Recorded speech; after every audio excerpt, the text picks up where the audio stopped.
kita. Ha? Bakit? Bawal ang ginagawa mo na yan. Bawal na nakaubad. Bagong ordinansa yan. Dapat Dapat, na yun? oo. Dapat lagi kayong nagdadamit kahit lalabas kayo ng bahay. Dito lang bahay ko dyan lang. Ay, kahit na. Ano pangalan mo? Berto. Berto. Hindi na agad yun. Oo. Ayan o, bayaran mo na lang sa ano.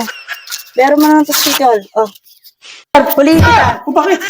Titikitang kita kasi bawal yan, nakaubad ka. Tikit na dito sa loob ng bahay? Oo, kahit nasa loob ng bahay. Nasa batas natin yan. Hindi ka ba nanonood? Grabe naman kayo. Pati sa loob ng bahay, titikitan niya. Ay, ikaw yung Berto, no? Ikaw na naman, Berto. Hindi ka talaga nagtitino. Grabe naman, pati sa Ayan. bahay. Hindi ko na ako sa loob Ayan. ng bahay. Tikit pa. Bayaran mo na lang yan.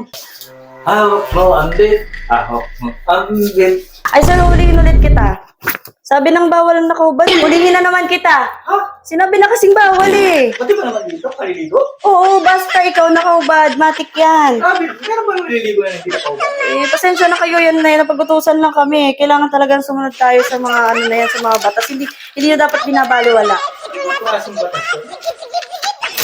Dapat sumusunod kayo para hindi kayo nalalagyan ng pension. Go. Pahinga rin. Sir, titikitan ulit kita. Ha? At nandito ba naman sa higaan? Titikita mo pa rin ako? Oo, nakahubad. Ah, bawal nakahubad. Kasi sinabing bawal ang nakahubad matik kung hulihin. Magpapahinga na. Titikita mo pa rin. Oo, wala tayong ano dito kasi sumusunod lang po kami sa patakaran. Sobra ka na. Kasi kailangan